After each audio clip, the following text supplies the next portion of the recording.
আমাদের টিয়া পাখির ডায়েরি চ্যানেলের নিত্য নতুন রোমান্টিক ভালোবাসার গল্প পেতে ও শুনতে আমাদের চ্যানেলটিকে সাবস্ক্রাইব করে পাশে থাকুন। ধন্যবাদ।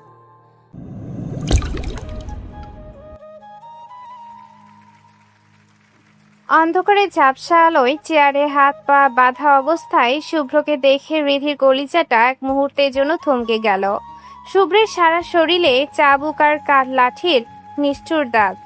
একদম নিস্তেজ হয়ে চেয়ারে বসে আছে সে। চিরকাল যে লোকটা রাগী গম্ভীর আর তীক্ষ্ণ স্মার্ট গেট আপ নিয়ে দাপিয়ে বেড়াতো, আর সেই লোকটাই অগোছালো চুলে মাথা নিচু করে মরণ যন্ত্রণায় ছটফট করছে। এ কোন শুভ্রকে দেখছে রিধি? রিধির পুরো শরীর থরথর করে কাঁপছে, ঠোঁট জোড়া যেন নিজের নিয়ন্ত্রণে নেই। অস্পষ্ট স্বরে বুক চেরা এক করুণ আর্তনাদ বেরিয়ে এলো। শুভ ভাইয়া। রিধির সেই ভাঙা কণ্ঠস্বর কানে পৌঁছাতেই শুভ্র খুব ধীরে ধীরে মাথা তুলে তাকালো। রিধির চোখের দিকে তাকাতেই শুভ্রের সেই লাল হয়ে যাওয়া ফোলা চোখ দুটো ফুটে উঠল এক তৃষ্ণার্ত ব্যাকুলতা। যেন এই একটা মুখ দেখার জন্য তার আত্মাটা গত 20 দিন ধরে মৃত্যুর দরজায় দাঁড়িয়ে অপেক্ষা করছিল। শুভ্র কোনো কথা বলতে পারল না, শুধু অপলক দৃষ্টিতে রিধির দিকে তাকিয়ে রইল। তার শুকিয়ে কাঠ হয়ে যাওয়া মুখ আর কুঁচকে যাওয়া চামড়া বলে দিচ্ছে কতটা অমানবিক অনাহার আর অত্যাচারের উপর দিয়ে সে যাচ্ছে। শুভ্রের এই বিভৎস অবস্থা দেখে রিধি হিতাহিত জ্ঞান হারিয়ে ফেলল। সে ডুকরে কেঁদে উঠে দৌড়ে শুভ্রের কাছে যেতে চাইল, তার ক্ষত বিক্ষত শরীরটা আগলে ধরতে চাইল, কিন্তু নিয়তি তার সহায় হলো না। মাত্র 2 পা এগোতেই এক হ্যাচকার টানে তাকে থামিয়ে দিল নির্বাণ। লোহার মতো শক্ত মুঠোয় রিধির হাতটা মুচড়ে ধরল সে। রিধিকে নিজের একদম কাছে টেনে নিয়ে এসে নির্বাণ তার কানে কানে শীতল আর বিষাক্ত গলায় বলল, কেমন দিলাম সারপ্রাইজটা মায়াবী? এই সারপ্রাইজটা দেখা পর্যন্তই তোমার দৌড়, কিন্তু শোয়া পর্যন্ত তোমার কোনো ক্ষমতা নেই। আমার অনুমতি ছাড়া ওর ছায়াও মারাতে পারবে না তুমি। রিধি ঘৃণায় আর রাগে অন্ধ হয়ে নির্বাণের দিকে তাকালো। তার 2 চোখ দিয়ে যেন আগুনের ফুলকি বেরোচ্ছে।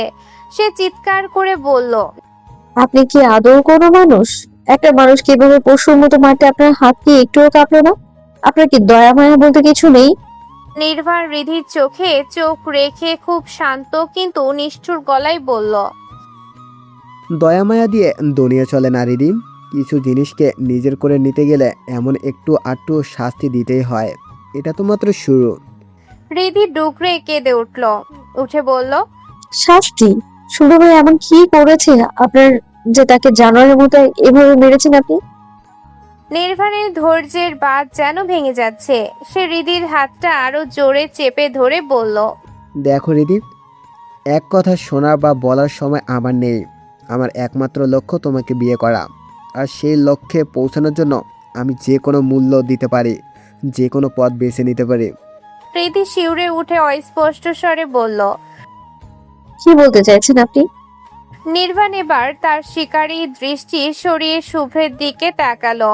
শুভ্র তখনও বোঝা চোখে রিধির দিকে তাকিয়ে আছে। নির্বাণ এক পৈশাচিক শয়তানি হাসি দিয়ে বলল, মানে খুব সহজ। এই যে সামনে বসে আছে তোমার প্রিয় শুভ্র ভাই, তাকে যদি কালকে সূর্য দেখতে দিতে চাও, তাকে যদি জীবিত দেখতে চাও, তবে কাল সুন্দর করে আমার জন্য বউ সেজে তৈরি হয়ে থাকবে। আর যদি না চাও নির্বাণ একটু থেমে শুভ্রর দিকে তাকিয়ে খুনে নেশায় মত্ত হয়ে বলল, তবে শুভ্রের জানাজা দেখার জন্য মানসিক প্রস্তুতি নিয়ে ফেলো। সিদ্ধান্ত তোমার রিদি। আমার বাসর ঘর নাকি ওর কবর? রিধির রাগে সারা শরীর রিডি করে জ্বলে উঠল। অপমানে আর ঘৃণায় সে জ্ঞান হারিয়ে ফেলল। এক ঝটকায় নির্বাণের হাত থেকে নিজের হাত ছাড়িয়ে নিল সে। তারপর সর্বশক্তি দিয়ে সজোরে একটা থাপ্পড় বসিয়ে দিল নির্বাণের গালে। থাপ্পড়ের শব্দে পুরো ঘরটা যেন এক মুহূর্তের জন্য স্তব্ধ হয়ে গেল। রিধি চিৎকার করে বলল, আপনি ভাবেন কি করে যে আপনার মতো একটা পশুকে আমি বিয়ে করব? মরে যাবো, আমি জীবন দিয়ে দেবো, তবু আপনাকে আমি কোনোদিনও বিয়ে করব না। থাপ্পড় খেয়ে নির্বাণ একটুও রাগলো না, বরং এক পৈশাচিক শান্ত ভাব বজায় রাখলো। সে নিজের গালে হাত বুলিয়ে সেই হাত একটা গভীর চুমু খেলো। নেশাতুর চোখে রিধির দিকে তাকিয়ে বলল, উফ, কি টেস্ট তোমার স্পর্শের। প্রিয়, তুমি শুধু একবার আমার হয়ে যাও। আই প্রমিস, তোমার হাতের এমন থাপ্পড় আমি সারা জীবন খেতে রাজি আছি। বলেই নির্বাণ অট্ট হাসিতে ফেটে পড়ল। রিধির রাগে ফুঁসছে, তার বুকটা ধড়ফড় করছে। নির্বাণ হঠাৎ হাসি থামিয়ে রিধির সামনে এসে দাঁড়ালো। তার চোখে তখন খুনের নেশা। সে শীতল গলায় বলল, তুমি জানো এখন আমি কি করব? রিধি ব্রো কুচকে ভয়ার্ত চোখে তাকালো। নির্বাণ একটা বাঁকা হাসি দিয়ে তীক্ষ্ণ স্বরে শীষ দিল। সাথে সাথে দরজায় দুজন গার্ড এসে হাজির হলো। নির্বাণ তাদের দিকে তাকিয়ে হাত দিয়ে শুভ্রকে দেখিয়ে বলল, শুভ্রকে আবারও লাঠি দিয়ে একটু আদর করে দে। রেদিন একটু দেখো ওর প্রিয় শুভ্র ভাইকে আমরা কিভাবে আদর সহায় করতে পারি। কথাটা শোনা মাত্রই রিধি পাগলের মতো নাসূচক মাথা নাড়তে লাগলো।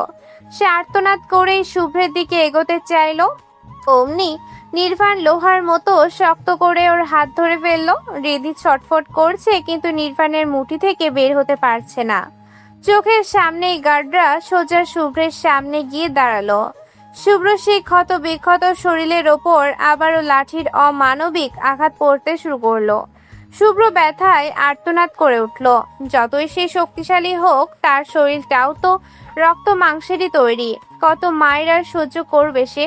শুভ্রের সে বুক চেরা চিৎকার যেন তীরের মতো গিয়ে রিধির কলিজায় বিঁধছে। রিধি আর নিজেকে সামলাতে পারল না। সে গার্ডদের দিকে তাকিয়ে চিৎকার করে কান্নায় ভেঙে পড়ল। আল্লাহ, দোহাই লাগে থামেন। এইভাবে পাশে নিয়ে মারবেন না ওকে, প্লিজ থামেন। ও মরে যাবে, দয়া করে থামেন। রিধির আর্ত চিৎকার গার্ডদের কানে পৌঁছাচ্ছে না। তারা যন্ত্রের মতো নির্বাণের আদেশ পালন করে যাচ্ছে। একের পর এক লাঠির আঘাত শুভ্র রক্তাক্ত শরীরে আছড়ে পড়ছে। রিধি পাগলের মতো চিৎকার করছে, ছটফট করছে, আর তার মনে হচ্ছে এই মুহূর্তে যদি সে শুভ্রকে গিয়ে জড়িয়ে ধরতে পারত, তবেই বোধহয় কলিজার এই দহন শান্ত হতো। উপায় না দেখে রিধি হঠাৎ জানোয়ারের মতো নির্বাণের হাতে সচরে কামড় বসিয়ে দিল। নির্বাণ যন্ত্রণায় আর্তনাদ করে রিধির হাত ছেড়ে দিল। সেই সুযোগে রিধি ঝড়ের বেগে দৌড়ে গিয়ে শুভ্রকে চেয়ার সহ শক্ত করে জড়িয়ে ধরল। নিজের শরীর দিয়ে শুভ্রকে আড়াল করে সে ডুকরে কেঁদে উঠল। গার্ডদের চালানো লাঠির দুটো প্রচন্ড আঘাত শুভ্রের বদলে রিধির পিঠে গিয়ে পড়ল। রিধির মুখ দিয়ে ব্যথায় একটা গোঙানি বেরিয়ে আসতেই শুভ্র যেন তার শেষ শক্তি ফিরে পেল।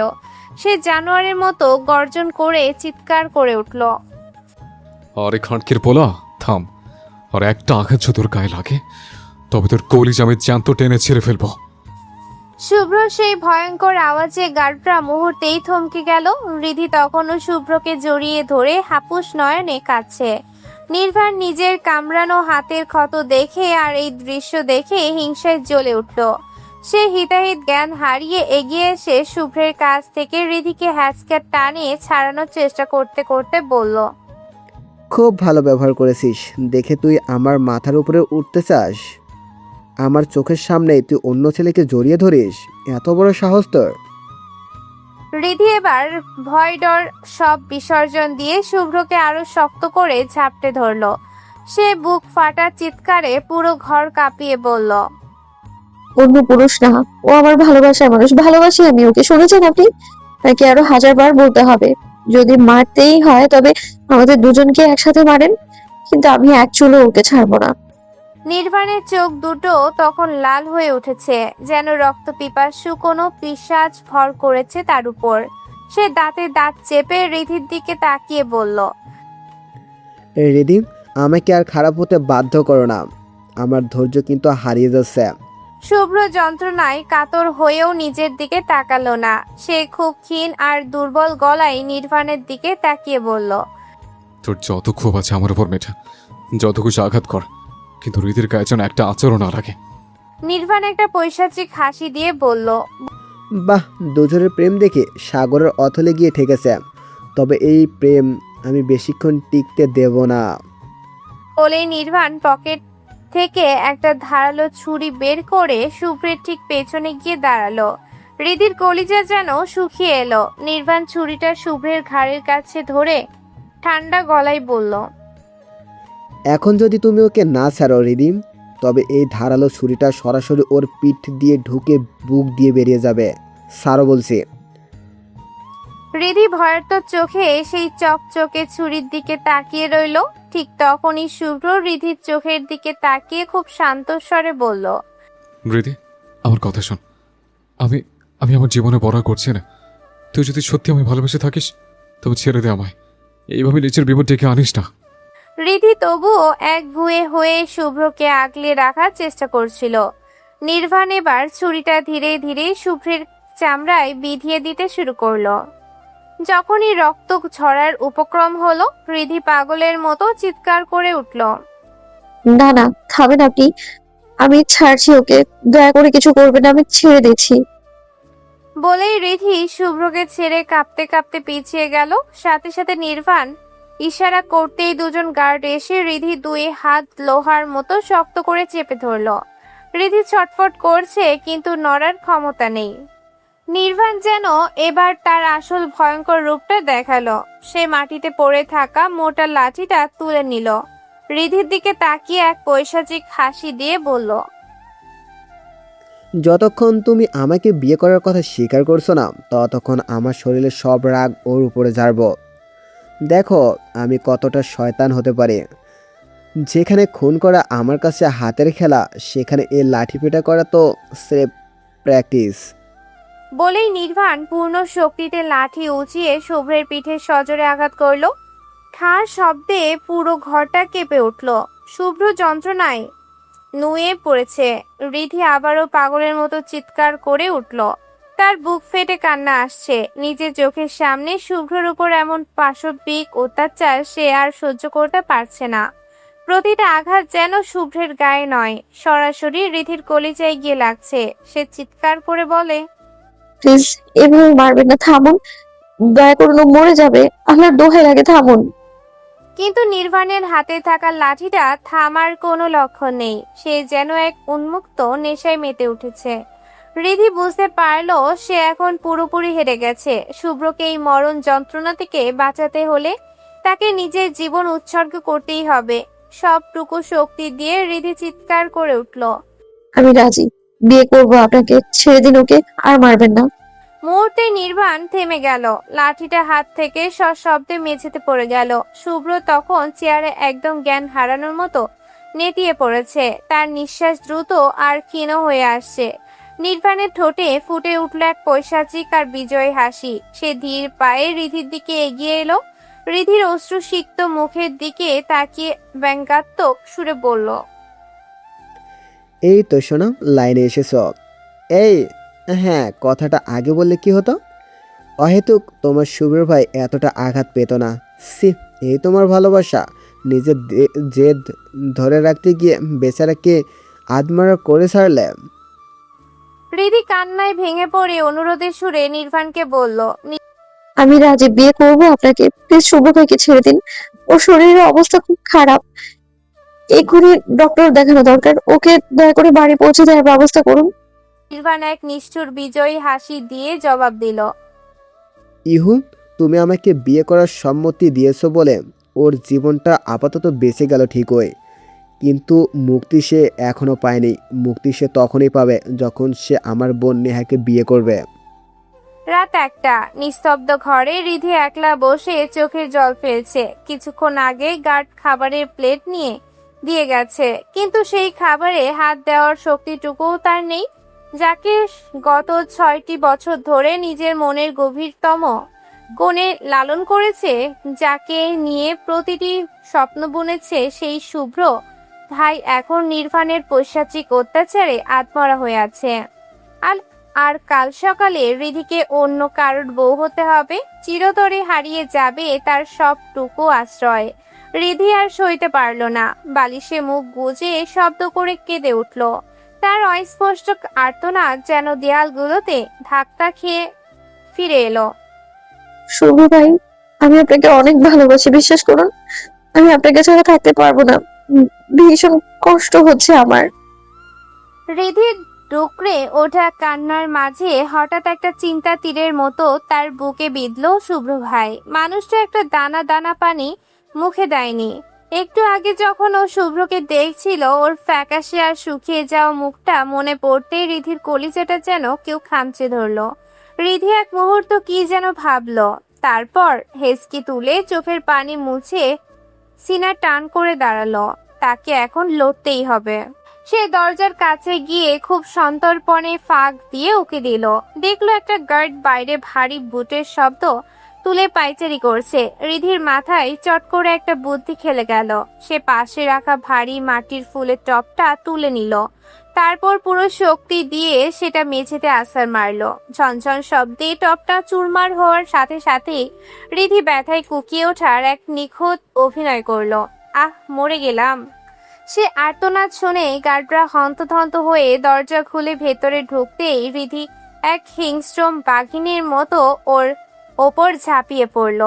গলার ওড়নাটা পেঁচিয়ে ধরে সজোরে গার্ডের মুখ চেপে ধরল সে। অতর্কিত এই আক্রমণে গার্ডরা টাল সামলাতে না পেরে ধপাস করে ফ্লোরে পড়ে গেল। চিৎকার করার কোনো সুযোগই পেল না সে। রিধি গার্ডার বুকের উপর চড়ে বসে ওড়না দিয়ে মুখটা এমনভাবে পেঁচিয়ে দিল যে লোকটার নিঃশ্বাস নেওয়া যায়। এরপর লোকটার দুই হাত মুচড়ে ধরে হ্যাচকা টানে নিয়ে গেল খাটের কাছে। সেখানে পড়ে থাকা একটা পুরনো রশি দিয়ে গার্ডের হাত দুটো খাটের পায়ের সাথে কষে গিট দিয়ে দিল রিধি। বাঁধন শেষ করে রিধি সোজা হয়ে দাঁড়িয়ে হাঁপাতে হাঁপাতে গার্ডটার দিকে তাকিয়ে ঘৃণা ভরে ফিসফিস করে বলল, পড়ে থাকে এইভাবে সারা রাত। এবার বোঝ অবলা একটা মেয়েকে খাঁচায় বন্দি করে রাখার মজা কেমন। বলেই রিধি আরেকটা সাদা ওড়নাটা মাথায় ভালো করে জড়িয়ে নিজের মুখটা আড়াল করলো। খাবারের প্লেটটা শক্ত করে হাতে নিয়ে বিড়ালের মতো নিঃশব্দে রুম থেকে বের হলো সে।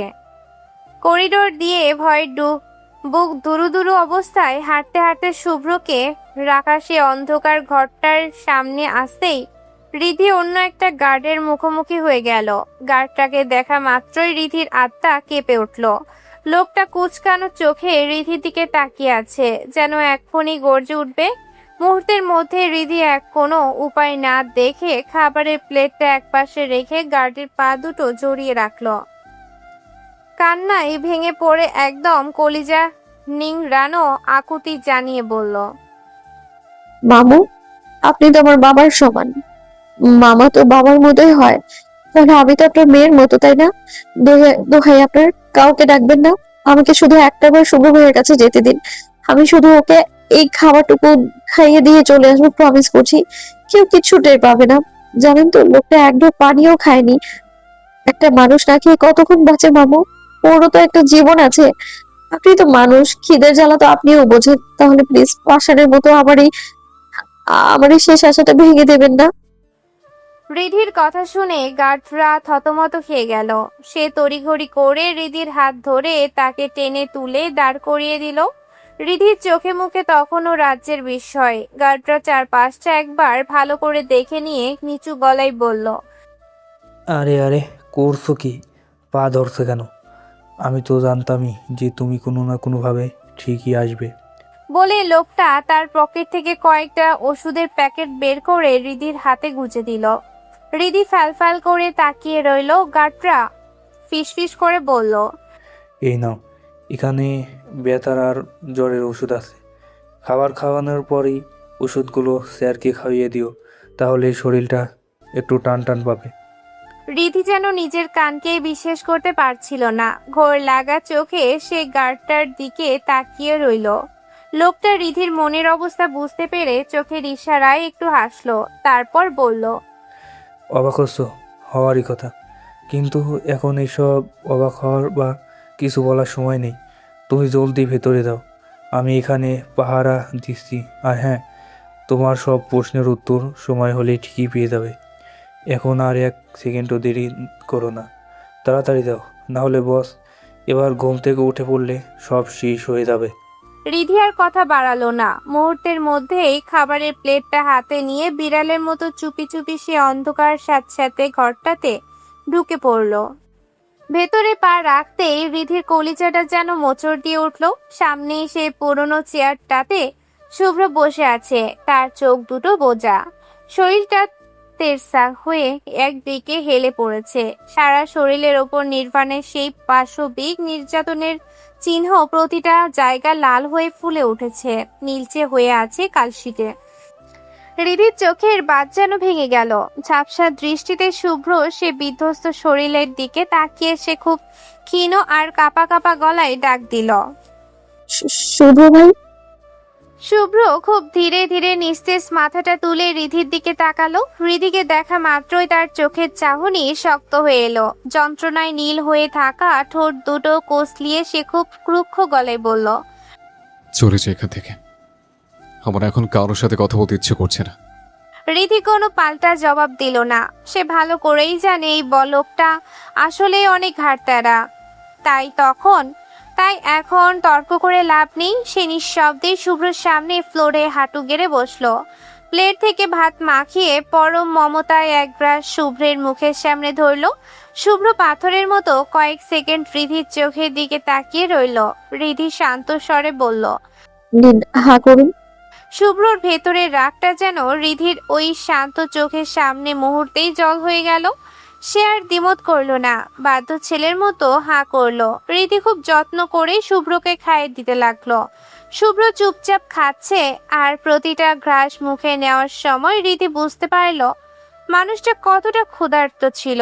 পেটে যে প্রচন্ড খিদে ছিল সেটা তার খাওয়ার ধরন দেখলেই বোঝা যায়। রিধির বুক ফেটে কান্না এলো। চোখের জল গড়িয়ে ভাতের প্লেটে পড়ার আগে সে সামলে নিল। লোকমা দেওয়ার পর শুভ্র হঠাৎ চিবানো থামিয়ে জিজ্ঞেস করলো। তুই খেয়েছিস? রিধির নিজেকে সামলে নিয়ে চটজলদি বলল, আমি খেয়েছি, আপনি খান তো এখন।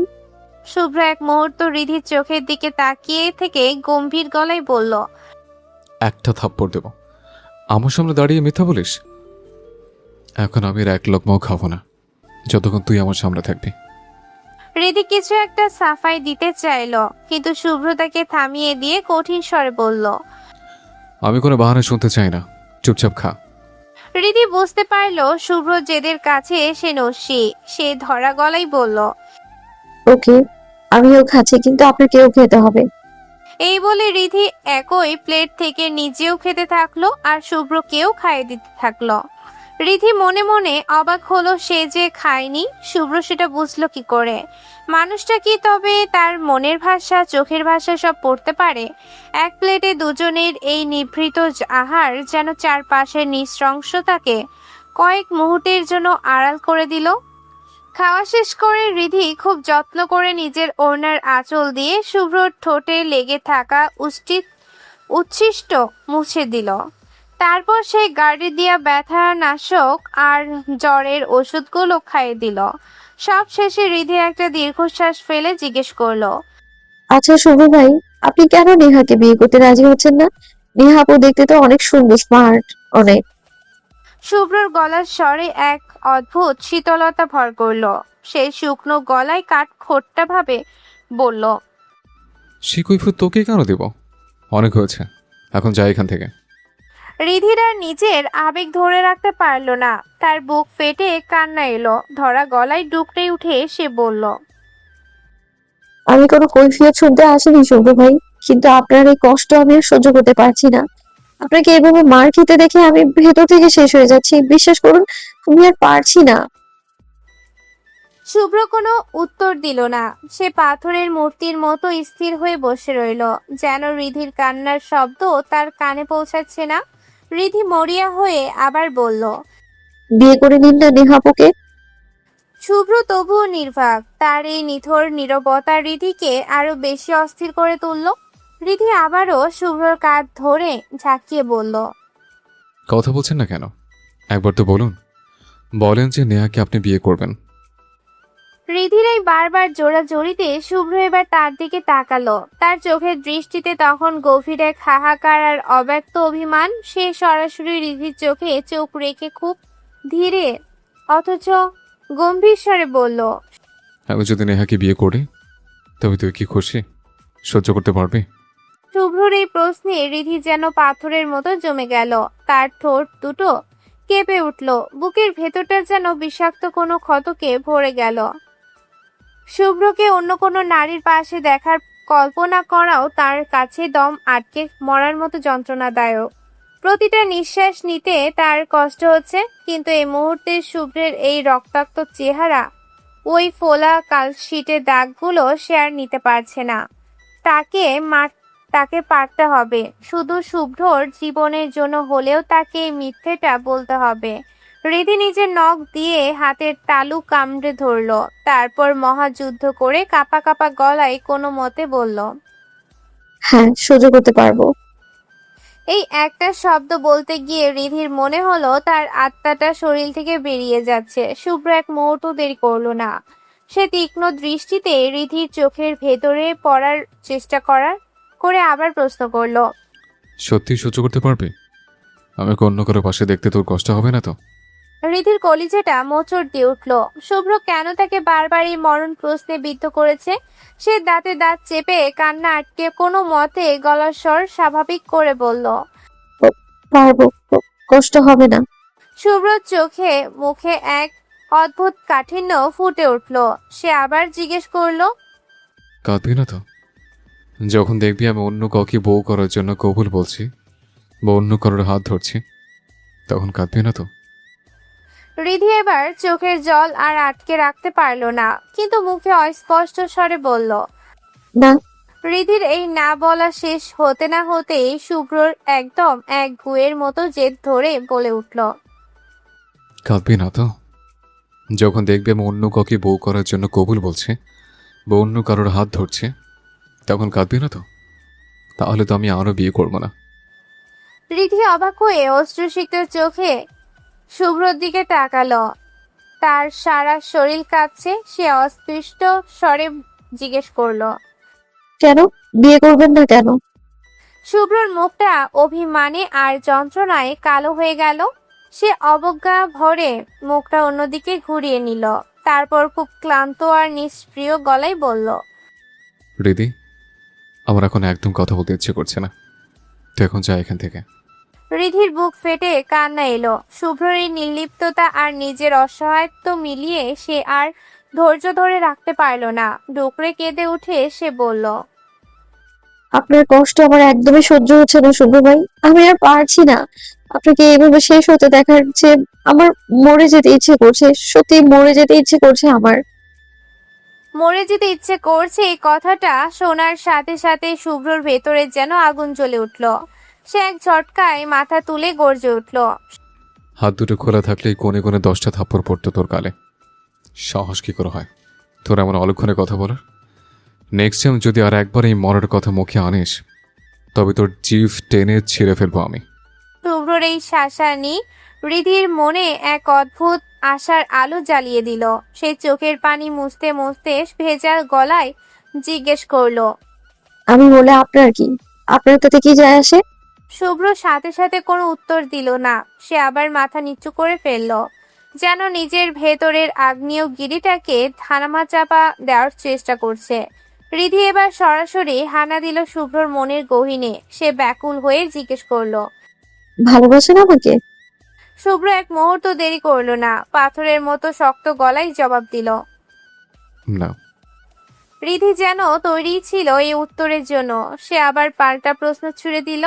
তাহলে আমি মরলে আপনার কি যায় আসে? কেন এত রাগ দেখাচ্ছেন আপনি? শুভ্রর কাছে এই প্রশ্নের যেন কোনো যুক্তি নেই। সে অবশ গলায় শুধু বলল। জানি না। রিধি নিজের চোখের পানি মুছে নিয়ে খুব শান্ত কিন্তু যন্ত্রণাসিক্ত গলায় বলল।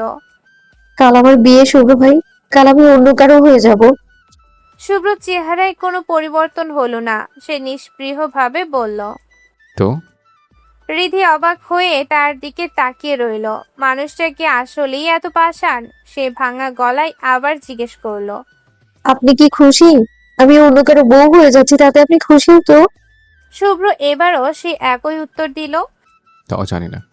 রিধি এবার আর নিজেকে সামলাতে পারল না। সে খুব কাছে গিয়ে শুভ্র রক্তাক্ত হাতের উপর নিজের হাতটা রাখলো। এক বুক হাহাকার আর ব্যাকুলতা নিয়ে খুব করুণ সুরে বলল, আমার একটা কথা রাখবেন? শুভ্র রিধির ওই স্পর্শে ভেতরে ভেতরে কেঁপে উঠলেও বাহিরে স্থির রইল। সে খুব নিচু স্বরে জানতে চাইল। কি? রিধি এবার এক বুক আশা আর আকুতি নিয়ে শুভ্রর খুব কাছে এলো, আর তার চোখ ফেটে জল আসছে, কিন্তু কণ্ঠে শেষবারের মতো নিজেকে উজাড় করে দেওয়ার জেদ। সে একদম শুভ্রর কানের কাছে মুখ নিয়ে ফিসফিস করে বলল, শুরু থেকে না আপনার মুখে ওই ভালোবাসি শব্দটা শোনার খুব ইচ্ছে ছিল আমার। অনেক স্বপ্নও বুনেছিলাম ওই একটা কথা শোনার জন্য। আজ কি শেষবারের মতো একটু বলবেন ভালোবাসি? রিধির একের পর এক এমন কলিজা কাঁপানো কথায় শুভ্রর ভেতরে শক্ত বাতটা যেন ধসে পড়তে চাইছে। তার পাথর শরীরটার ভেতরে তখন হাহাকার চলছে। সে বুঝতে পারছে রিধি যদি আর কিছুক্ষণ এখানে এভাবে থাকে তবে সে আর নিজেকে সামলাতে পারবে না। সবটুকু আগলে রাখা কঠোরতা এক নিমিষেই ধুলোয় মিশে যাবে। শুভ্র অনেক কষ্টে চোয়াল শক্ত করে দাঁতে দাঁত চেপে রইল। একটা শব্দ তার মুখ দিয়ে বের হলো না। শুভ্রর এই নিথর নীরবতা দেখে রিধির বুকটা ভেঙে চুরমার হয়ে গেল। সে কান্নায় ভেঙে পড়ে পুনরায় বলল, চুপ করে আছেন কেন? একটা মানুষের জীবনের শেষ ইচ্ছেটা কি পূরণ করে দেবেন না আপনি? আমি প্রমিস করছি শুভ্র ভাই, আর কখনো আপনার সামনে এসে এই আবদার করবো না আমি। শুধু একবার বলুন, একটা বার। শুভ্র তবুও নির্বাক। সে চোখ দুটো শক্ত করে বন্ধ করে রেখেছে, যেন রিধির ওই করুণ মুখটা তাকে দেখতে না হয়। শুভ্রর এই পাথরের মতো নীরবতা রিধিকে ভেতর থেকে একদম পিষে ফেলল। লোকটার মনে কি এক বিন্দু মায়া নেই? এত আকুতির পরেও কি একটা বারো ভালোবাসি বললে আকাশ ভেঙে পড়তো? রিধি আর এক মুহূর্ত এখানে থাকতে পারলো না। তার দম আটকে আসছে। এখানে থাকলে সে এখনই চিৎকার করে কেঁদে ফেলবে। সে অনেক কষ্টে নিজের কান্না চেপে চট করে উঠে দাঁড়ালো। শুভ্রর দিকে শেষবারের মতো অভিমান নিয়ে তাকিয়ে বলল, ঠিক আছে, আমি চলে যাচ্ছি। আর কখনো আসবো না এই বেহায়া মুখ নিয়ে আপনার সামনে। ভালো থাকবেন আপনি আপনার এই পাথর মন নিয়ে। বলে রিধি আর পেছন ফিরে তাকালো না। সে পাগলের মতো দৌড়ে দরজার কাছে আসতে আচমকা এক পুরুষালী মায়াবী কণ্ঠের সুর তার কানে আছড়ে পড়ল। বোঝাবো কি করে তোকে কত আমি চাই, তোর কথা মনে এলে নিজেকে হারাই, তোকে মাথায় করে বেঁচে আছি তাই আমি, তোকে মাথায় করে বেঁচে আছি তাই। আজ ঝিরি ঝিরি মন, হুরুর মন। রিধি যেন বিদ্যুৎ স্পৃষ্ট হয়ে থমকে দাঁড়ালো। পুরো শরীর তার কেঁপে উঠল। সে অবিশ্বাস্য চোখে ঘাড় ঘুরিয়ে পেছনে তাকালো। দেখলো শুভ্র ঠিক আগের মতোই মাথায় চেয়ারটা হেলিয়ে দিয়ে চোখ বন্ধ করে গান গাইছে। কাল তার বিয়ে, কাল সে চিরচরে অন্য কারোর হয়ে যাবে, আর এই লোকটা তাকে বিদায় নেওয়ার মুহূর্তে গান গাইছে। রিধির বুকটা মুহূর্তেই হাজারো অভিমানে আর যন্ত্রণায় বিষিয়ে উঠল। এই গান যেন তার ক্ষত বিক্ষত হৃদয়ে লবণের ছিটে হয়ে লাগলো। সে আর নিজেকে ধরে রাখতে পারল না। এক মুহূর্ত না দাঁড়িয়ে ডুকরে কেঁদে উঠে দরজা দিয়ে দৌড়ে বেরিয়ে গেল। সকাল 9টা। শুভ্রা আনমনে কলেজের পথে হাঁটছে, কিন্তু তার শরীরটা কেবল রাস্তায়, মন পড়ে আছে অন্য কোথাও। চারপাশে ব্যস্ততা, গাড়ির হর্ন, কিছুই যেন তার কানে পৌঁছাচ্ছে না। এমন সময় একটা কালো রঙের প্রাইভেট কার তীব্র গতিতে শুভ্রার একদম গা ঘেঁষে চলে যাচ্ছিল। ঠিক তখনই কারো একটা শক্ত হাতের টানে সে ছিটকে রাস্তার পাশে এসে পড়ল। অল্পের জন্য নিশ্চিন্ত মৃত্যুর হাত থেকে বেঁচে গেল শুভ্রা। বুকটা ধক করে উঠল তার। চমকে তাকিয়ে দেখলো সামনে ঈশান দাঁড়িয়ে আছে। ঈশানের চোখে মুখে তখন আগ্নেয়গিরির মতো রাগ। সে দাঁতে দাঁত চেপে বলে উঠল, কারা নাকি তুমি? চোখে দেখতে পাও না? আর এক সেকেন্ড দেরি হলে কি হতো সেটা একবার ভেবে দেখেছো? শুভ্রা কোনো পাল্টা জবাব দিল না, শুধু মাথা নিচু করে দাঁড়িয়ে রইল। তার ভেতরটা এতটাই বিষিয়ে আছে যে ঝগড়া করার মতো শক্তিটুকু নেই। শুভ্রার এমন বিমর্ষ চেহারা দেখে ঈশানের রাগী মুখটা মুহূর্তেই নরম হয়ে এলো। সে একটা দীর্ঘশ্বাস ফেলে এগিয়ে এসে নরম গলায় জিজ্ঞেস করলো, কি হয়েছে শুভ্রা? খুব মন খারাপ? শুভ্রা মাথা না তুলে খুব ধরা গলায় বলল, ভাইয়া আগে যখনই কোনো ডিলে যেত দিনে অন্তত একবার হলেও আমাকে ফোন দিত, কিন্তু এইবার একবার ফোন দিল না। আমি বারবার চেষ্টা করছি কিন্তু ফোনটা বন্ধ বলছে। 2 দিন ধরে ভাইয়ার সাথে কোনোভাবেই যোগাযোগ করতে পারছি না। ঈশান বুঝতে পারলো শুভ্রার বুকের ভেতর কেমন ঝড় বয়ে যাচ্ছে। সে পরিস্থিতি সামাল দেওয়ার জন্য শান্ত স্বরে বলল, আরে এটা নিয়ে এত চিন্তা করো না, বস ডিলটা শেষ করেই চলে আসবে। আসলে বস এবার চাইছে কিছুটা সময় একা থাকতে, তাই কারো সাথেই যোগাযোগ করছে না। বস ঠিক হয়ে যাবে। শুভ্রা এবার ঈশানের দিকে ছলছল চোখে তাকিয়ে বলল, চিন্তা না করে থাকি কিভাবে? একদিকে ভাইয়ার কোনো খবর নেই, অন্যদিকে রিধিরও কোনো খোঁজ পাচ্ছি না। মেয়েটা বেঁচে আছে নাকি মরে গেছে কেউ জানে না। যে যেখানেই রাখুক না কেন, আল্লাহ যেন ওকে অন্তত সহি সালামতে ভালো রাখে। ঈশান আর কথা বাড়ালো না। শুভ্রর দুশ্চিন্তা মাথা মুখটা দেখে তার নিজেরও খারাপ লাগছে, কিন্তু সত্যিটা এই মুহূর্তে বলা সম্ভব নয়। সে নিজের বাইকটা এগিয়ে নিয়ে আলতো স্বরে বলল, ওটো, তোমাকে কলেজে নামিয়ে দিয়ে আসি। শুভ্রাও আর দ্বিমত করলো না। যান্ত্রিকভাবে বাইকের পেছনে গিয়ে বসলো সে। কয়েক মিনিটের মধ্যে ঈশান শুভ্রার কলেজের গেটের সামনে বাইক থামালো। বাইক থেকে নামার পর শুভ্রার দিকে তাকিয়ে আশ্বস্ত করার ভঙ্গিতে ঈশান বলল, শোনো, একদম চিন্তা করো না, বস ঠিক আছে। আমি ক্লায়েন্টদের সাথে কথা বলে কনফার্ম হয়েছি, তাই প্লিজ রাস্তায় এভাবে আনমনে হাঁটো না। যে কোনো সময় বিপদ হতে পারে, আর সময় হলে হৃদয় ঠিক ফিরে আসবে। এখন যাও, মন দিয়ে ক্লাস করো। বলে ঈশান বাইক স্টার্ট দিয়ে হুশ করে রাস্তা দিয়ে চলে গেল। কিন্তু কিছুটা পথ যেতে ঈশানের পকেটে থাকা ফোনটা সজোরে বেজে উঠল। ঈশান বাইক থামিয়ে তড়িঘড়ি করে ফোনটা রিসিভ করলো।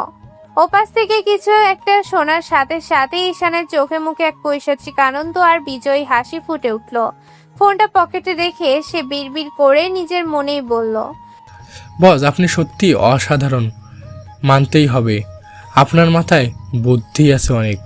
বলেই সে পূর্ণ গতিতে বাইক চালিয়ে নিজের গন্তব্যের দিকে রওনা দিল।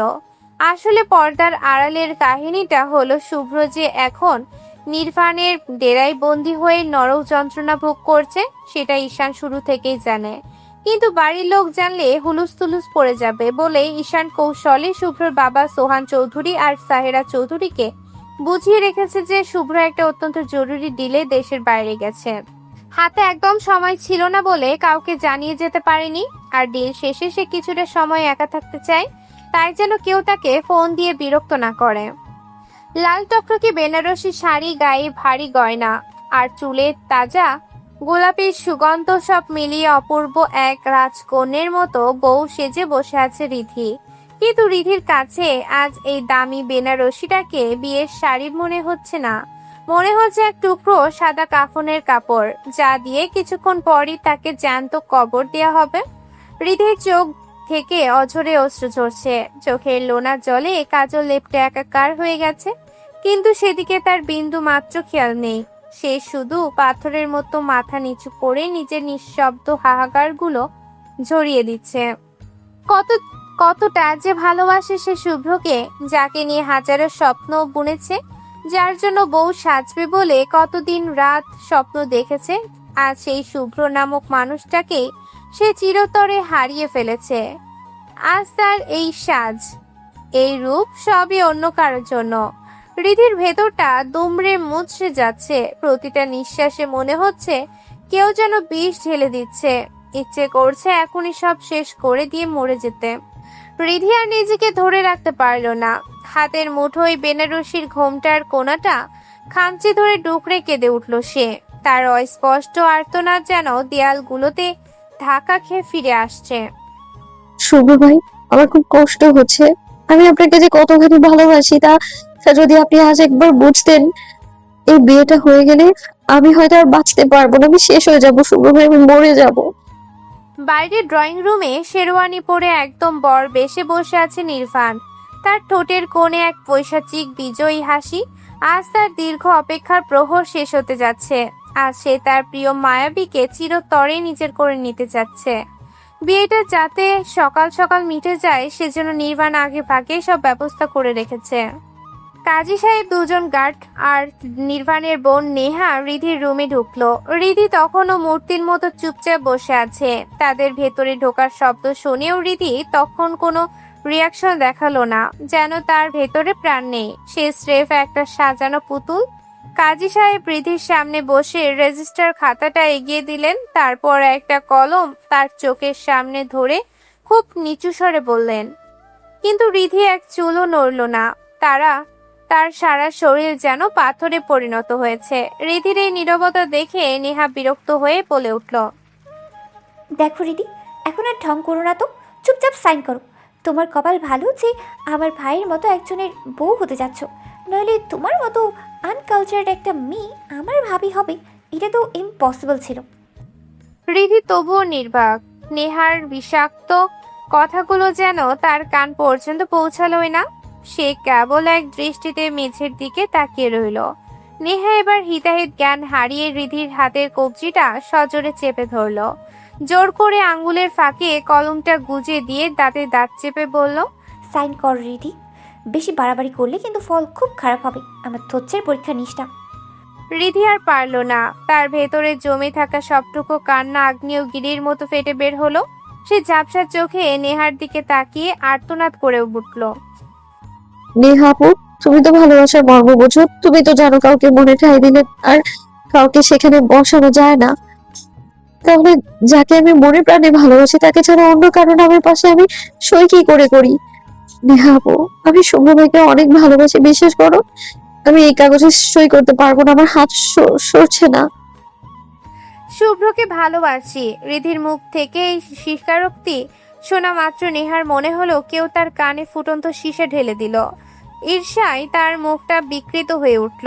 সে কোনো কথা না শুনে পৈশাচিক শক্তিতে রিধির হাতটা চেপে ধরল।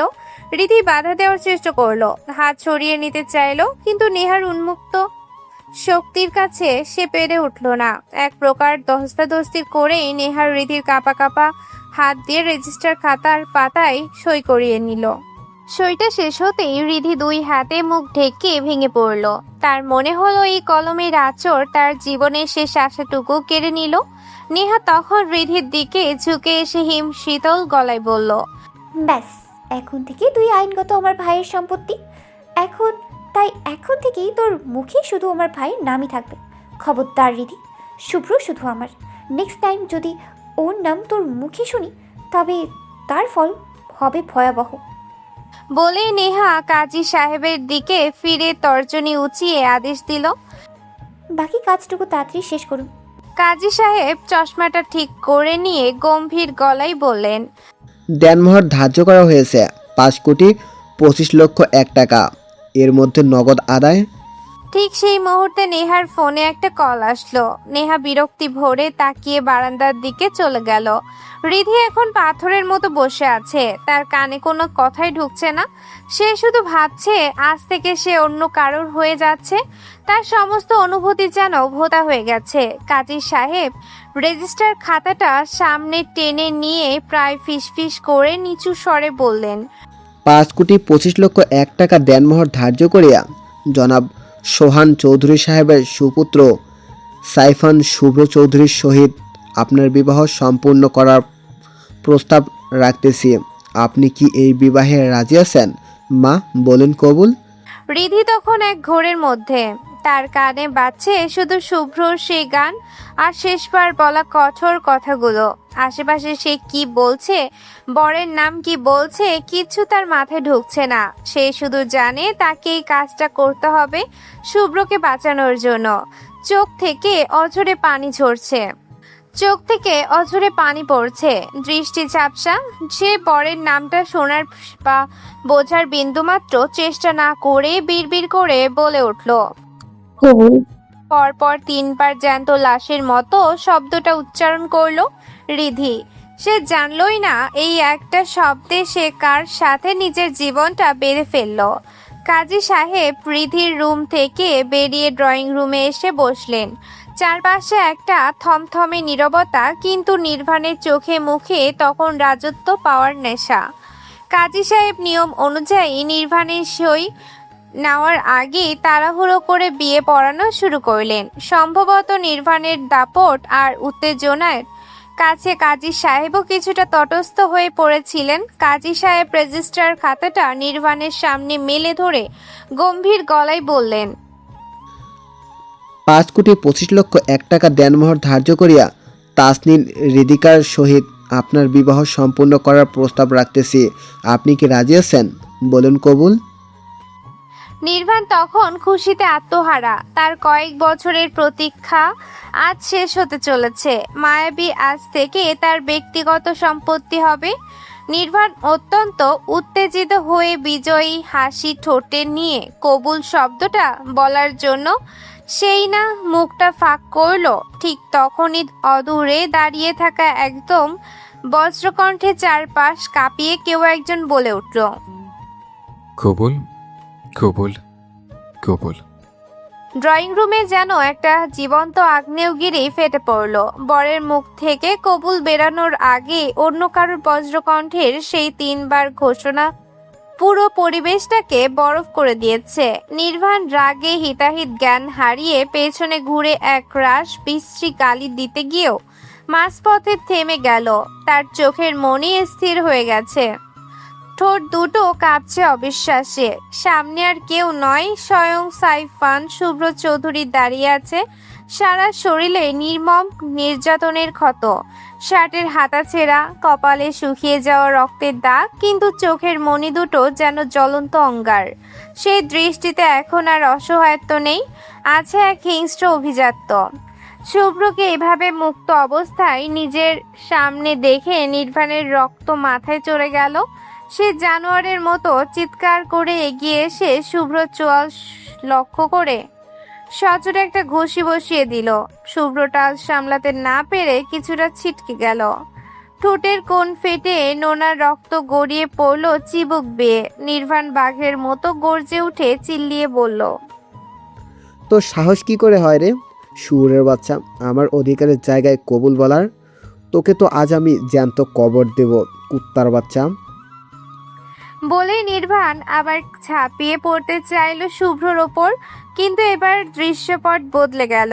শুভ্র নিজের শরীরে শেষ বিন্দু শক্তি সঞ্চয় করে নির্বাণের ধেয়ে আসা হাতটা মাঝপথেই মট করে মুচড়ে ধরল। ব্যথায় নির্বাণ কোকিয়ে ওঠার আগেই শুভ্র তাকে হ্যাসকে টানে নিজের একদম কাছে নিয়ে এলো। দাঁত কিরমির করে আগুনের মতো তপ্ত নিঃশ্বাস নির্বাণের মুখে ফেলে শুভ্র হিসিয়ে বলল, you fucking piece of shit. এতক্ষণ তোকে সুযোগ দিয়েছে বলে ভাবিস না যে আমি তোর হাতের খেলনা। তোর এই গোষ্ঠী মারার রাগ আর 2 পয়সার শক্তি আমি আমার আন্ডারওয়্যারের নিচে রাখি। বুঝলি খানকির পোলা, বাপের পয়সার গুন্ডা বসে লাফাচ্ছিস। তোর ইগো আমি আজ তোদের পথে ঢুকিয়ে দেব। তুই ভাবলি কি করে যে শুভ্র চৌধুরী জিনিসের দিকে হাত বাড়িয়ে তুই আস্ত থাকবি? পেছন মার বাচ্চা। শুভ্রর এমন রুদ্র মূর্তি আর মুখের ওই নোংরা গালি শুনে নির্বাণের মতো খুনিও এক প্রকারের এক মুহূর্তের জন্য থমকে গেল। শুভ্র হাতের মুঠি যেন লোহার সারাশি, যা নির্বাণের হাড় গড়িয়ে দেওয়ার উপক্রম করছে। নিজের এত দিনের বিশ্বস্ত গার্ডদের এমন পাথরের মতো দাঁড়িয়ে থাকতে দেখে সেই হিতাহিত জ্ঞান হারিয়ে হুঙ্কার দিয়ে উঠল, কি দেখছিস তোরা? দাঁড়িয়ে তামাশা দেখছিস? ধর এই কুত্তার বাচ্চাকে, এখনই ছিঁড়ে টুকরো টুকরো করে ফেলে গে। নির্বাণের কথা শেষ হওয়ার আগে শুভ্র সজোরে এক ধাক্কা মারল তার বুকে। নির্বাণ টাল সামলাতে না পেরে মেঝেতে আছড়ে পড়ল। ব্যথায় কোকিয়ে উঠে সে আবারও পাগলের মতো চিৎকার করতে লাগলো, ওই জানোয়ারের বাচ্চারা, তোদের চোখ অন্ধ হয়ে গেছে? দেখছিস না ও আমাকে ধরছে? ধর এই শালাকে। কিন্তু পরের মুহূর্তেই ড্রয়িং রুমের দৃশ্যটা পাল্টে গেল এক বিভৎস নিস্তব্ধতায়। নির্বাণের নির্দেশে গার্ডরা নড়ে চড়ল ঠিকই, কিন্তু তাদের বন্দুকের নল শুভ্রর দিকে না ঘুরে ঘুরে গেল খোদ নির্বাণের দিকে। চারদিক থেকে কালো কুচকুচে বন্দুকের নল এখন নির্বাণের কপালে আর বুকে তাক করা।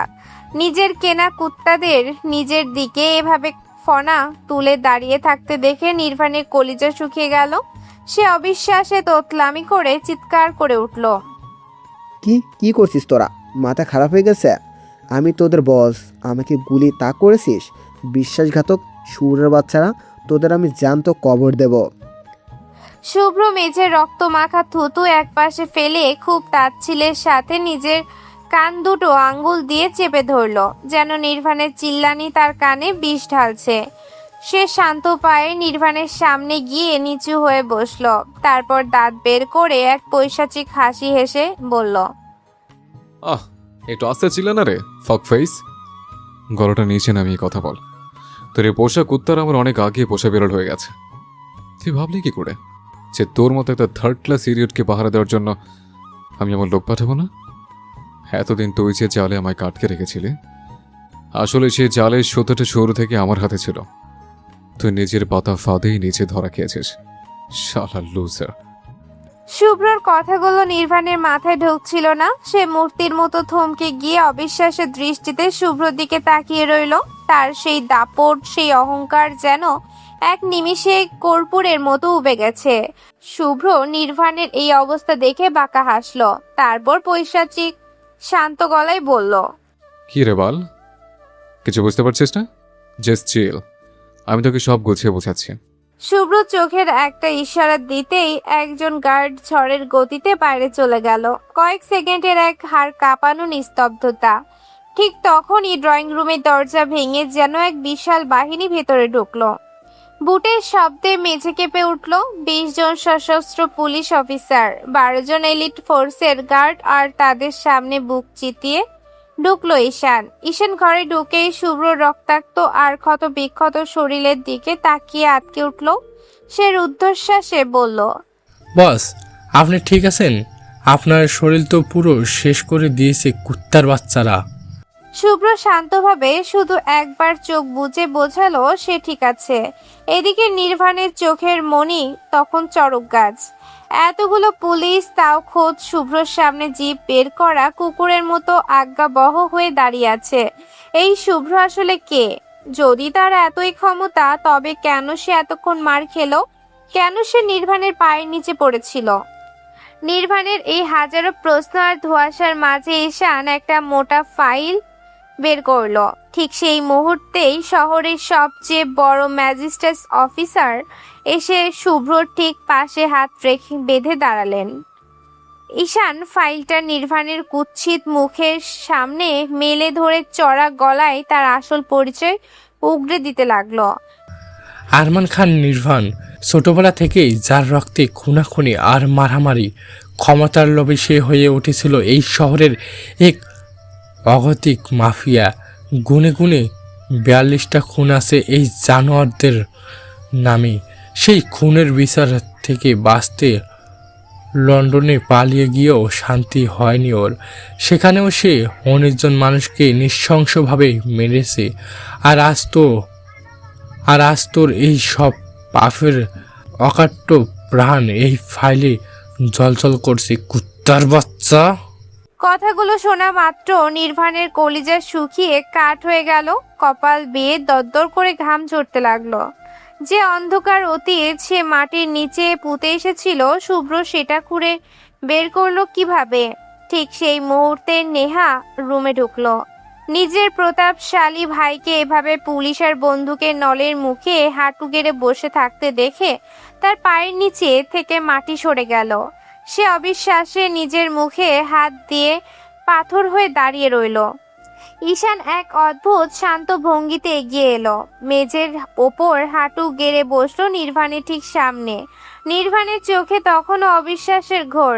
ঈশান ওর কানের একদম কাছে মুখ নিয়ে শীতল গলায় ফিসফিস করে বলল, তুই নিজেও জানিস না রে শয়তানের বাচ্চা, এতদিন কাকে খাঁচায় আটকে রেখে তুই তলার সাহস দেখিয়েছিস।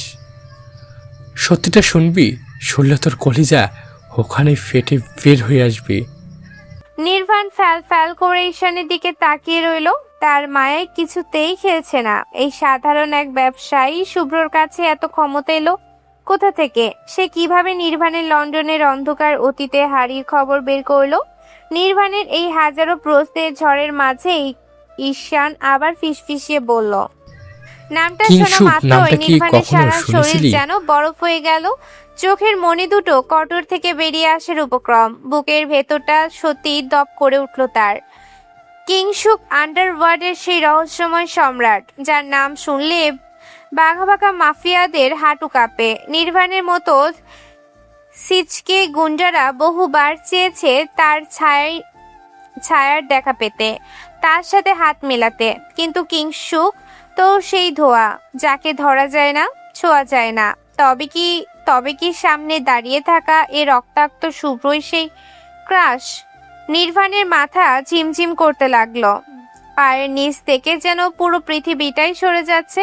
নির্বাণের এই কুঁকড়ে যাওয়া অবস্থা দেখে ঈশান এক বীভৎস হাসি দিয়ে বলল, তুই যে ইঁদুরের গর্তে লুকিয়ে আছিস সেটা বস সেদিনই জেনে গিয়েছিল, যেদিন তুই হৃদির ওই রক্তমাখা শাড়িটা পার্সেল করে পাঠিয়েছিলি। জানিস তো বস সবসময় জানোয়ার হয় না, কিন্তু ও যখন একবার স্বরূপে ফেরে তখন যমরাজও পথ ছেড়ে দেয়। তোর কপাল ভালো যে তুই বসের একমাত্র দুর্বলতায় হাত দিয়েছিলি, নয়তো মৃত্যু ছাড়া তোর কপালে আর কোনো শাস্তি জুটত না।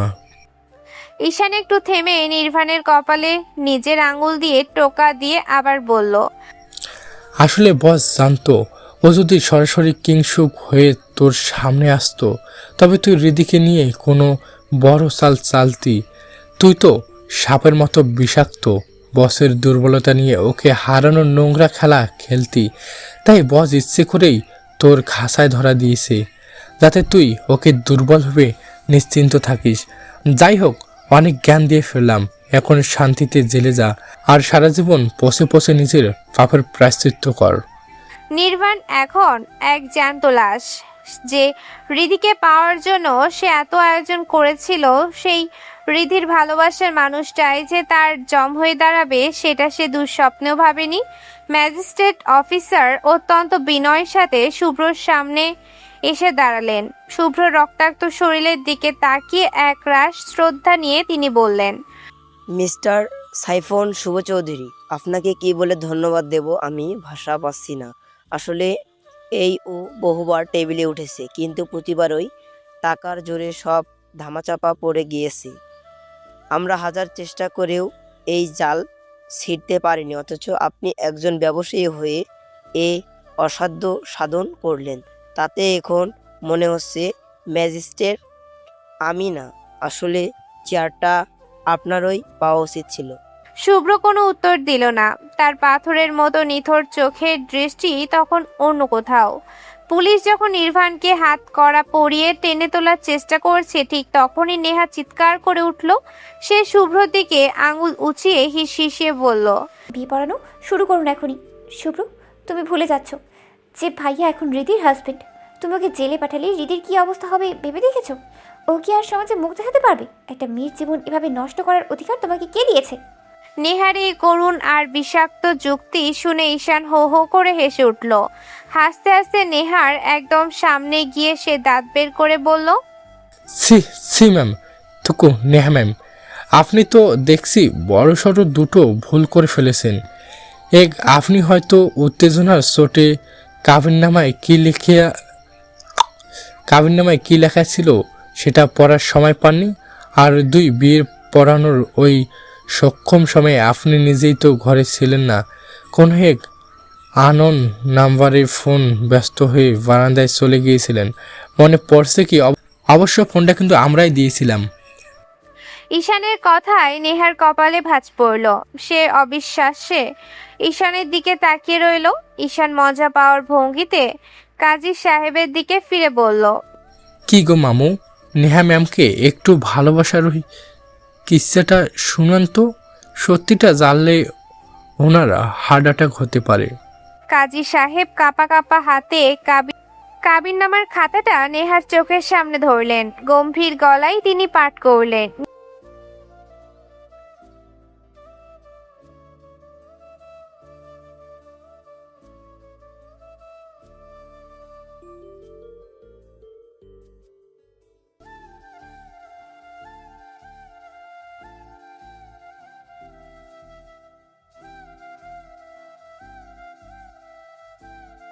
বিয়েটা নির্বাণের সাথে নয়। 5,25,00,000 দেনমোহর ধার্য করিয়া তাসনিন হৃদিকার স্বামী হিসেবে সোহান চৌধুরী সুপুত্র সাইফান শুভ্র চৌধুরীকে কবুল করিয়াছে। ধর্মীয় এবং রাষ্ট্রীয় আইন মোতাবেক তাসনিন হৃদিকা এখন সাইফান শুভ্র চৌধুরীর বিবাহিত স্ত্রী। নেহার পায়ের নিচ থেকে মাটি সরে গেল। সে ছো মেরে কাজীর হাত থেকে খাতাটা কেড়ে নিয়ে চোখ বড় বড় করে দেখলো, হ্যাঁ ঠিক তাই লেখা। বর হিসেবে সাইফান শুভ্র চৌধুরীর নামই সেখানে জলজল করছে। নিজের অজান্তেই সে তার ভাইকে নয় বরং তার সবচেয়ে প্রিয় মানুষ শুভ্রর সাথে রীতির বিয়ে দিয়ে দিয়েছে। পুরো ঘর যখন এই অবিশ্বাস্য সত্যিই স্তব্ধ হয়ে আছে, ঠিক তখনই শুভ্র তার ভাঙা গলায় কিন্তু ধীর স্বরে কাজী সাহেবের উদ্দেশ্যে বলল, নতুন করে বিয়ে সব কাজ রেডি করুন, আমি আসছি।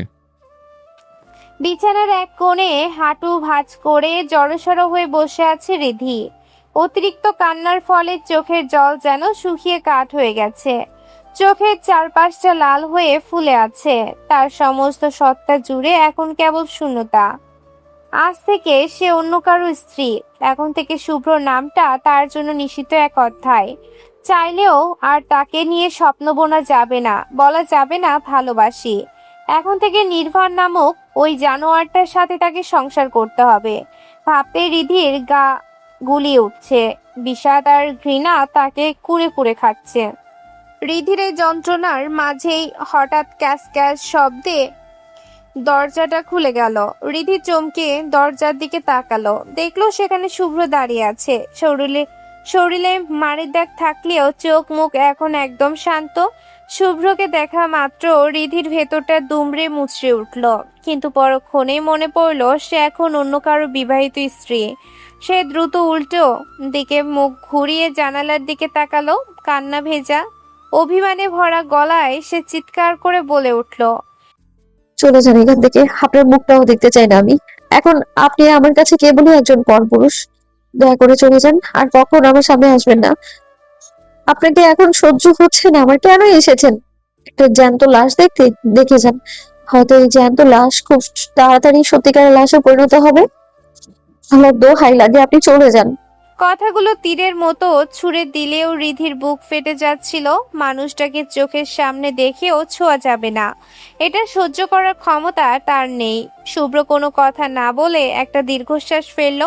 সে ধীর পায়ে এগিয়ে এসে একদম রিধির গা ঘেঁষে বিছানায় বসে পড়ল। রিধি রাগে ফুঁসে উঠে বলল, কি হলো, কানে কথা ঢোকে না? আপনাকে বেরোতে বলেছিলাম আমি, বেরোন এক্ষুনি। রিধির এই তীব্র অভিমান আর রাগ দেখে শুভ্রর ঠোঁটের কোণে একটা রহস্যময় হাসি ফুটে উঠল। সে মনে মনে রিধির এই অধিকার বোধ আর রাগ বেশ উপভোগ করছে। শুভ্র নিজের ঠোঁট কামড়ে হাসি চেপে রেখে কাঁধ দিয়ে রিধিকে আলতো করে একটা ধাক্কা দিল। তারপর রিধির একদম চোখের দিকে তাকিয়ে গুনগুন করে গেয়ে উঠল, পাগল মন মন রে, মন কেন এত কাছে ডাকে? পাগল মন মন রে, মন কেন এত ভালোবাসে? আচমকা শুভ্রর মুখে এমন রোমান্টিক গান শুনিয়ে রিধি বিস্ময় আর বিরক্তিতে শুভ্রর দিকে তাকালো। শুভ্র তখন অপলক দৃষ্টিতে দেখছিল তার মনোমোহিনীকে। চোখের গাঢ় কাজল, কপালের ছোট্ট টিপ আর লাল টকটকে বেনারসি, সব মিলিয়ে রিধিকে সত্যি এক মোহময়ী কোণের মতো লাগছে। মনে হচ্ছে সে যেন এই বাসর ঘরে শুভ্র জন্যই প্রতীক্ষায় ছিল। শুভ্রর এমন সম্মোহনী দৃষ্টি দেখে রিধি দ্রুত চোখ নামিয়ে নিল। সে বাঁ হাত দিয়ে শাড়ির আঁচলটা শক্ত করে মুচড়ে ধরে ধরা গলায় বলল, চলে যান প্লিজ, আমার স্বামী দেখলে খুব রাগ করবে, প্লিজ যান।